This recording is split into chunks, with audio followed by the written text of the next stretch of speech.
some comfort in the fact that they have a strong horse on their side. I think the countries that have staked more on de-escalation and diplomacy, like Oman and Kuwait, are probably, and less on relations with Israel, are more apprehensive about a region where Israel takes more strategic initiative and calls more of the shots.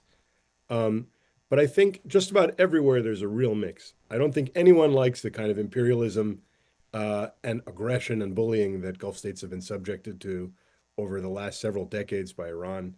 And there is some satisfaction in that.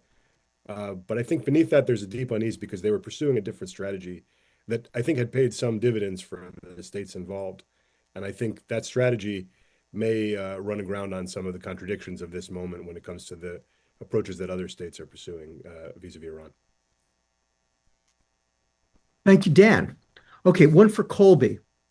Um, Colby, obviously, everyone is focused now on the Strait and the potential for disruptions there, right? That is obvious. But there have also been some changes, disruptions, if you want to put it that way, with regard to hydrocarbons in the Eastern Med, right? So on the other side of the Middle East. Israel shutting much of its gas production, halting gas exports to Egypt. Should the stuff that's going on in the Eastern Med on the western side of the Middle East, is that something that we should be thinking more about? Is that meaningful from your perspective?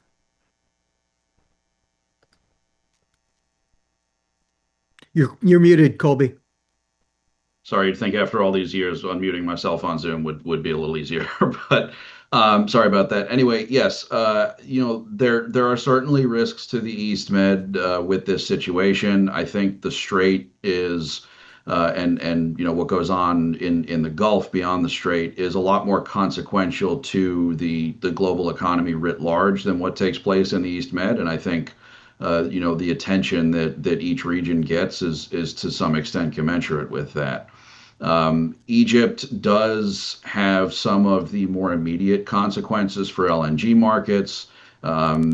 Egypt has really been in an energy crisis for the last couple of years now, due to the fact that it took this very heavy supply side approach to trying to meet its domestic gas demand, and that's what makes it so reliant on pipeline imports from Israel. So the need to turn to LNG exports for Egypt is something that certainly increases their import costs. Takes LNG away from the wider market and has an effect on prices as a result there. But it is more of a regional impact than it would be to have some sort of severe disruption in the Strait. But I think it's an important question, and it's not something that should totally slip off the radar. Especially, if you have some sort of resulting situation where Egypt returns to mass blackouts again at a time of regional volatility.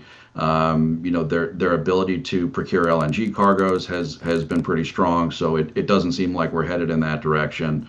But I think it does underscore a lot of the risks of things taking place in the periphery. I mean, for instance, if there were some impact to Iran's ability to export gas to neighboring countries, Iraq would feel that effect very severely.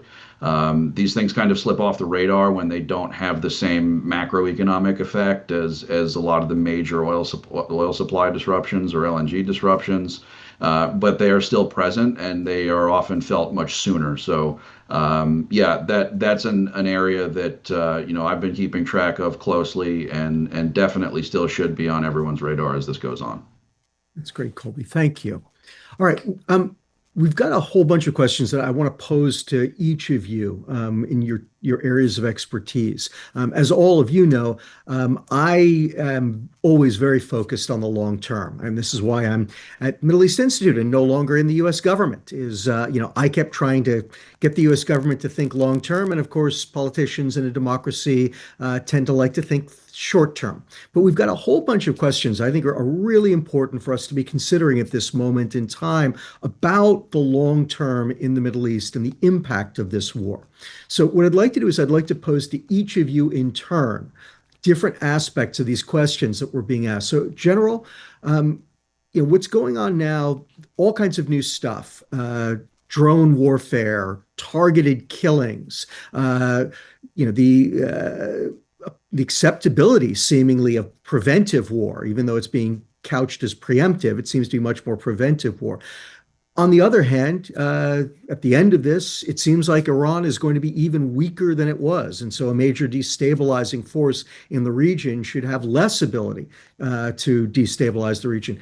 How do you think about the region in terms of its long-term military strategic stability? Do you think that this war is more likely to make the region more stable, safer? Are we going to be able to finally pivot to Asia? Or do you see this as just ushering in yet another period of renewed instability as the region seeks to kind of cope with whatever the fallout from these operations are? Yeah, I think it's an excellent question. It's kind of what I was alluding to in my last point that I mentioned in my opening comments here is about what, kind of what happens with the region in terms of this. From a U.S. standpoint, I'll just start with from a U.S. standpoint here. I do think we should have the military capacity to do more than one thing at a time. I do I do regret what's happened over a long period of time with our spending, with the lack of reliability and of congressional funding that comes to the department, so we can make the investments that we need to. I think that's hurt us in the long term, and I think we need to address that so that there is some stability in the amount of money that comes to the Department of Defense, so we can make investments in the Pacific, but at the same time look at where we have other interests like the Middle East. We have to get to a point here where we can we can have a sustainable presence in the Middle East, so we don't have to keep whipsawing every time something happens here. I think this is really, really bad for the department. I think it's really bad for the force. I think the United States Navy is really feeling the effects of this right now. So we've got to address that aspect of it from a U.S. standpoint for how we're going to protect our interests globally. And in the Middle East, and I said this as a CENTCOM commander, I recognize the prominence of the challenge that we have out in the Indo-Pacific. There's no doubt about that is existential to us, and we have to pay attention to it. But at the same time, we also have to make sure that we are looking after our own resources and our own interests in the region, and that we have a sustainable level of presence there that can actually look after that. That builds confidence in our partners and allows us to react to the very dynamic situation there. With regards to the region itself, I do think I kind of like the way that Dan highlighted that the new little Sparta here. I think that's actually pretty accurate, frankly, and I think that is going to give a little bit of a rise to other countries in the nation in the region trying to up their own capabilities, and look at their own self-defense. So I think we have to pay attention to that.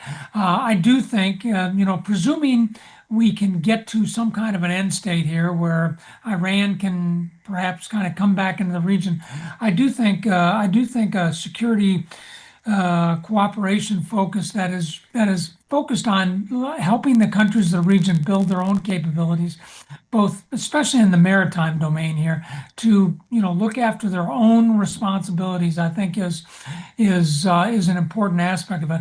I also think this will hopefully give some impetus to making some inroads in what has been really, I think, a long-term problem in the Middle East, and that is integration of capabilities between the partners. In general, it is kind of a one-to-one relationship. There's not a lot of trust between countries, even on the Gulf Arab side of the Arabian Gulf there. They don't. There's trust issues there. I think we have to look at addressing those things. I guess my point is I think we need to focus on a strategy and a policy that is really about building resilience and capability in our partners to look after their own affairs and to provide for their own security, so that with a small but sustainable presence of U.S. Forces in the region, we can keep things in check. I think that's what I'm kind of thinking about long term here, That's great, John. Okay, Dan, I want to come to you. Um, so the questions also ask a lot about the kind of long-term diplomatic and political nature of the Middle East and how that might be changed. How do you see and I sort of asked you this already in terms of the Gulf states' perceptions of Israel, but there are also question marks about, how the Gulf states and how all the states of the region may relate to Iran, may relate to us or to China, right? How do you see the diplomacy and the politics of the region being changed as a result of this conflict? Yeah, I mean, I think it's so hard to know because it's kind of like we're right in the middle of the unraveling, and we don't really know what the resolution of this is going to be. Is Iran left as a kind of weakened but lashing out regional state that menaces and threatens its neighbors? Uh, is there some kind of diplomacy to address Iran's nuclear program and get back to some path of de-escalation? Do we have a breakout and another war, which I think is really possible given the way that we've kind of created the decision tree, let's say, from here, uh, that Iran makes a series of decisions that lead to more U.S. military intervention. So we're really in the middle of it, and it's hard to totally look past it. That said, I suspect that the threat perception from Iran will remain an important factor in shaping the region, but I think there might be more space for less of a binary polarization and more other actors, whether it's Turkey and the Levant or some of the Gulf players. You might have a little bit more multipolarity. If you were to actually deal with the Iran threat, I think you might have sort of greater centrifugal forces that actually, instead of bringing people closer together, have the paradoxical effect of creating more independent agendas. But my guess is that the Iranian threat is going to remain. One thing that I should say when it comes to regional integration and the prospects for the region is a giant hole that I really should have mentioned earlier in talking about perceptions of Israel, which is Gaza. It's just a major unresolved issue. It's a major unresolved issue for the Gulf. It's on the phones and of every member of the public in every country in a way that it's not in the United States. And that continues and creates political constraints for Gulf leaders who have seen over time that despite their drawing power when it comes to Israel and the allure when it comes to Israel, that ultimately they haven't really been able to meaningfully shape the Gaza conflict or bring it to a close in the way that they want. So I think that things like Saudi normalization, maybe this removes some of the brakes on the way, but it doesn't remove the one that the Saudis have most publicly articulated, which is something on the Palestinian issue. So that, particularly the resolution on the ground in Gaza, but then also the larger question, it's just so much a part of things that we can't ignore it in thinking about the future of the regional architecture. But I think that Iran will probably still be dangerous, barring regime change, let's say. But I Hmm. think that if Iran is meaningfully weakened, you probably have more local initiative from more different places within the region. Great stuff, Dan. Okay, Colby. Now here's the version that is directed to you, which is, do you see this conflict, yet another war in the Middle East? Do you see it as changing global energy markets?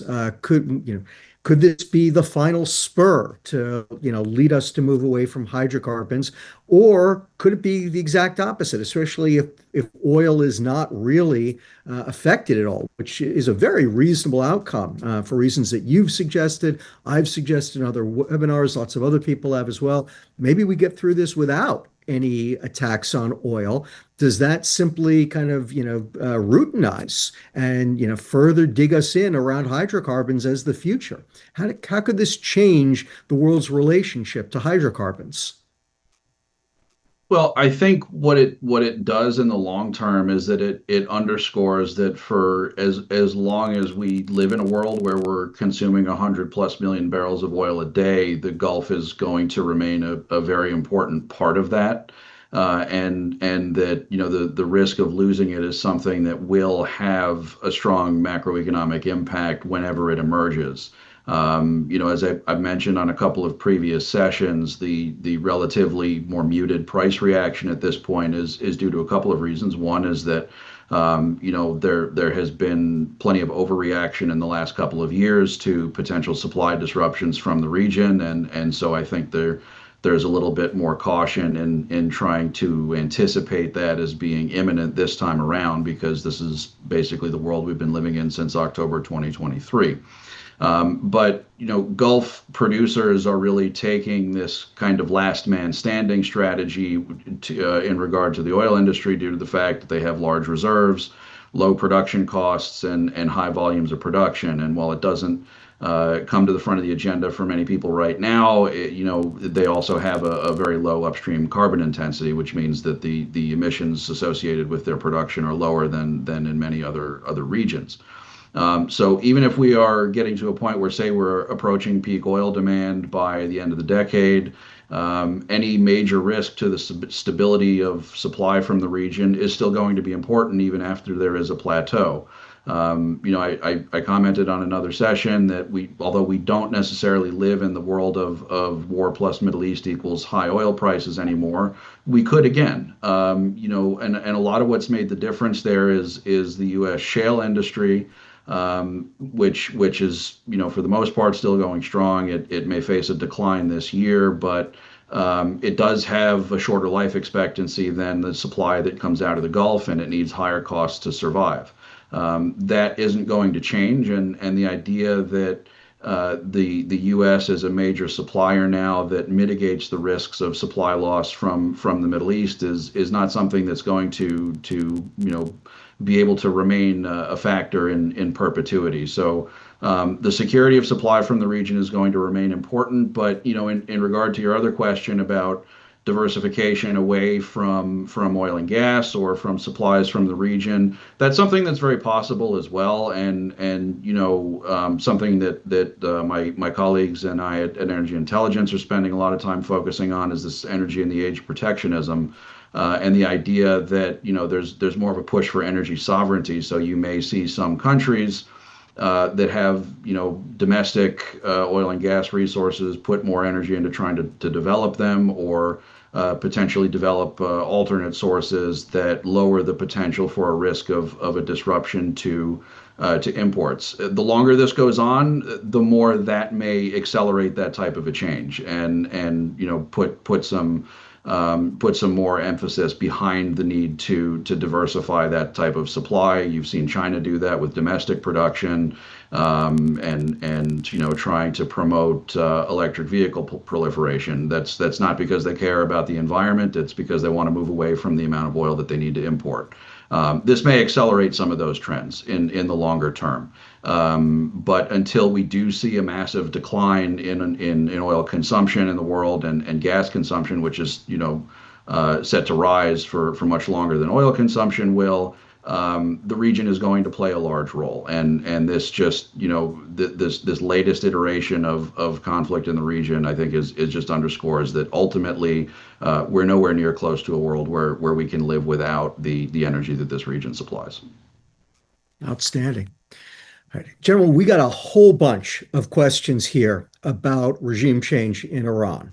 And they're more or less along similar lines, but I'm going to put them to you in this way. The president has making lots of comments, seems to be kind of threatening that at some point he might order it if the Iranians don't do exactly what he'd like to do. If the NSC sat down and wanted to start thinking about, okay, how would we do a regime change in Iran? And let's recognize, president's also said he doesn't want to put boots on the ground in the Middle East, certainly not in large numbers, right? So let's assume that an Iraq-style invasion of Iran is off the table, but nonetheless, there is a desire to either bring about regime change or simply threaten the Iranian regime by undertaking military operations that could result in regime change. Could you spin out for us a little bit what you might recommend, how you might try to structure American military operations to try to bring about regime change in Iran, assuming the president wanted to do so? Yeah, sure. Great question. Thank you, Ken. So, I'll go back to my soft roots here. I really like the idea, if we're trying to do this, of trying to manipulate and put pressure on the levers of power for the current leadership, to make things difficult for for the supreme leader, for the ruling elite around him, and really put the pressure on him. And I think one of the ways that can be done, and it can't be done quickly, that has to be done over time, and has to be done with a deliberate effort, is through kind of an irregular warfare campaign, where we do look and identify partners on the ground, with maybe not necessarily ourselves, but who can act on our behalf, and through a variety of actions, whether it's sabotage or whether it's just doing internal things to create problems for the ruling administration there, to really undermine their authority, undermine their control of the state. I think the supreme leader, I think the ruling elite really benefits by the fact that they control all of the levers in the country. And, I think this is why we have not necessarily seen a successful popular uprising against the supreme leader, even though there are probably millions of Iranians that would like to see him go away. They don't see it's worth it, because there is such a stranglehold on this kind of police state and on the people and their ability to, to rise up. So I think what has to happen is you have to pursue this in a more subtle manner over time. And you need to take kind of an irregular warfare approach to this, where we develop partners on the ground, we support them, we commit to it. It isn't just the military, it's intelligence community, it's our diplomats, it's the power of our information. Interestingly, one of the things I read just in the last couple of days has been the power of instruments like the Voice of America, for example, in a country like Iran, and how people really pay attention to that kind of stuff. I know there's a lot of criticism of that, but those are the types of tools that we need to develop to really wage an effective irregular campaign if we're going to look at undermining the regime. So I mean that's kind of my thought on this. There's certainly other ways to get after this that are much more direct. I think those come with a variety of challenges, but the one thing I do kind of continue to come back to is this more irregular approach to to undermining regimes. Great. Okay, Dan, I've got 3 or 4 questions here around the same topic of negotiating with the Iranians going forward. What I'm going to do is I want to make a comment to you. It's how I perceive this. I want to see if you agree. If you agree, great. I'd love to have you unpack it a little bit, explain why, what that should look like. If you don't, I'm just as interested in that, and explain why and how you do things. And my comment to you, and again, this is reflected in many of the comments, is that in some ways, what the U.S. has done is has made the circumstances a little bit harder for itself, because ultimately the result of this campaign, now joint U.S.-Israeli campaign, is that we have to ensure that this Iranian regime never acquires nuclear weapons, right? And arguably the best way to do that is to have some kind of an agreement with the Iranian regime at the end of it, that they will never do that, that there are going to be severe limits on enrichment, all other nuclear activities, that all of that is going to be heavily monitored by the IAEA, which is why you'd want to do this diplomatically, why you'd like to get a negotiated agreement, at least in my mind, so that you can get that level of monitoring there in perpetuity. But of course, by attacking Iran and by the US attacking Iran, we may have made it much harder to get the Iranians back to the table. They were at the table. They've now said to heck with that, which we may not like, but is certainly understandable on their part.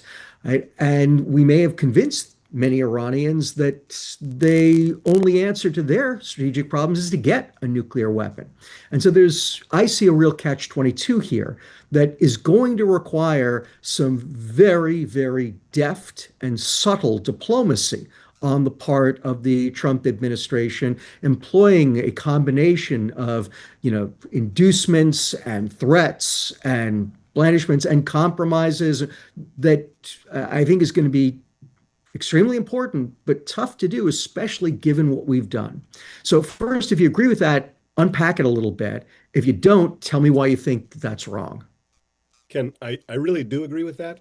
I think that the most reliable path here is diplomacy, but diplomacy always needed to be backed by the prospect of force. And now, whether we like it or not, it just is backed by the use of force by Israel and by the United States.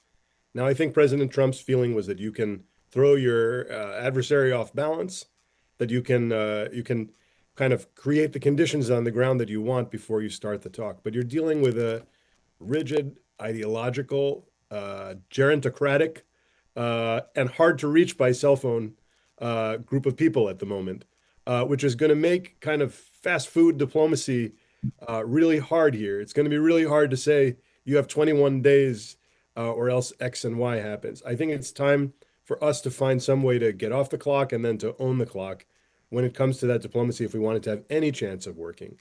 I think that that means working in phases. Phase one is probably de-escalation. You have a bunch of partners in the Gulf and Turkey, and probably even this would be a case where maybe the president's relationship with Russia could actually provide some benefit to the national interest of the United States if Russia privately tells Iran to look seriously at diplomacy. I think the next phase, you need to have some kind of a phased approach here. You're not going to get to absolute victory or unconditional surrender or something in any short window.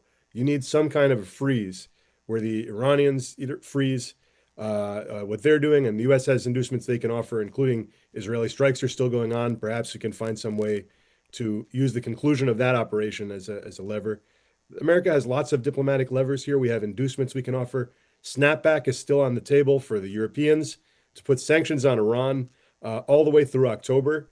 But I think we've gone through this experience of a series of nasty surprises for the Iranians, but which may have had a military benefit, but diplomatically make this next phase harder. And I think now it's time to find a way to take a breath, bring in a bunch of trusted partners, and see how we can consolidate the military benefits that we've gotten into something more lasting. And on that, I think if we can get Iran not to follow through on a threat to leave the NPT and to have some kind of inspection, that would create the kind of predictability that would make a whole lot of other steps a lot easier down this road. So I agree, Ken, harder, not impossible, and worth doing.